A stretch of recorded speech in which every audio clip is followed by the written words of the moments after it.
हाथ मिलाने की बजाय नमस्कार करना दुनिया के नए संस्कार बन जाएंगे। इस स्टडी के मुताबिक अगर जल्द से जल्द कोरोना वायरस की वैक्सीन नहीं ढूंढी गई तो अमेरिका जैसे देशों को वर्ष 2022 तक सोशल डिस्टेंसिंग का पालन करना पड़ेगा और 2024 तक संक्रमण के शिकार लोगों की निगरानी भी करनी पड़ेगी, क्योंकि धीमा पड़ने के बाद यह वायरस एक बार फिर तेजी से हमला कर सकता है। इसलिए यह मत समझिए कि कोई व्यक्ति अगर ठीक होकर भी आ गया तो अब उसे दोबारा उस संक्रमण नहीं होगा। इस स्टडी में कहा गया है कि अगर इसकी वैक्सीन बना ली गई और अस्पतालों की व्यवस्था बेहतर कर दी गई तो शायद इस वायरस को फैलने से कुछ हद तक रोका जा सकेगा। इस स्टडी को तैयार करने वाले डॉक्टर मार्क लिप्सिच के मुताबिक अगर ऐसा नहीं हुआ तो फिर बीच बीच में ब्रेक देकर सोशल डिस्टेंसिंग और लॉकडाउन जैसे तरीके बार बार अपनाने पड़ेंगे। लंबे समय तक स्कूलों को बंद रखना होगा और लोगों को घर से ही काम करने की आदतें अपनानी होंगी। यानी आप जो वर्क फ्रॉम होम की बात आजकल कर रहे हैं, अभी आपको लगता होगा कुछ ही दिनों की बात है, हो सकता है आपको कई वर्षों तक वर्क फ्रॉम होम ही करना पड़े।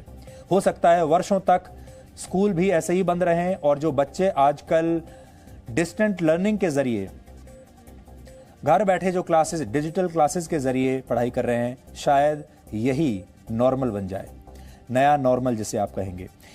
इतना ही नहीं, यह वायरस समाज को भी दो वर्गों में बांट देगा। एक वर्ग में वो लोग होंगे जो इसका शिकार होकर ठीक हो चुके हैं और जिनके शरीर की प्रतिरोधक क्षमता ने इस वायरस पर काबू पा लिया है।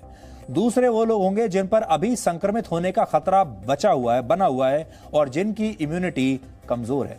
ब्रिटेन जैसे देश इस वायरस से ठीक हो चुके लोगों को इम्यूनिटी सर्टिफिकेट देने पर भी विचार कर रहे हैं। यानी ये लोग सामान्य तरीके से अपना कामकाज कर पाएंगे, जबकि बाकी लोगों को अभी लॉकडाउन में ही रहना होगा।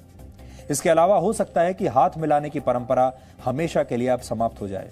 आमने सामने बैठकर मीटिंग्स करने वाली परंपरा भी शायद हमेशा के लिए खत्म हो जाएगी और समारोह और प्रार्थना सभाओं का तरीका भी हमेशा के लिए बदल जाएगा। बल्कि आप कह सकते हैं कि यह तरीका पहले ही अब बदलने लगा है। हो सकता है शायद भविष्य में मंदिर, मस्जिद, चर्च और गुरुद्वारों में भी जाने से लोग कतराने लगेंगे और शादियां, जन्म और मृत्यु जैसी परंपराएं भी हमेशा के लिए उनकी बदल जाएंगी और लोग ऑनलाइन ही इनमें हिस्सा लेने लगेंगे।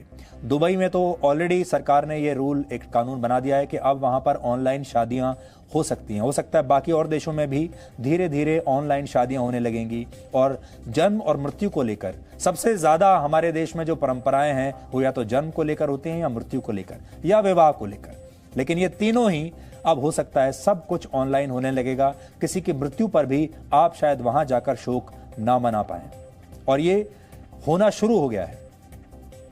एक और बड़ी बात हो सकती है, आपने अक्सर एक शब्द जरूर सुना होगा जिसको कहते हैं बिजनेस ट्रिप्स। यानी काम काज के सिलसिले में लोग एक जगह से दूसरी जगह ट्रैवल करते हैं, यात्राएं करते हैं, लोगों से मिलने के लिए जाते हैं, मीटिंग्स करते हैं, डेलीगेशंस यहां से वहां जाते हैं। हो सकता है ये सब भी हमेशा के लिए बंद हो जाए और लोग आपस में दूर से ही डिजिटल मीटिंग्स कर लिया करें। कोरोना वायरस के बाद की दुनिया कभी भी अब पहले जैसी नहीं रहेगी। इस महामारी ने न सिर्फ लोगों के संस्कार हमेशा के लिए बदल दिए हैं, बल्कि आने वाली दुनिया पहले से बहुत अलग होगी। कोरोना काल के बाद आपका जीवन कैसे हमेशा के लिए बदल जाएगा, इस पर हमने एक छोटा सा विश्लेषण तैयार किया है जिसे आपको आज जरूर देखना चाहिए और ये देखकर आप अपने आप को मानसिक रूप से इस अगले चरण के लिए तैयार कर पाएंगे अपने आप को।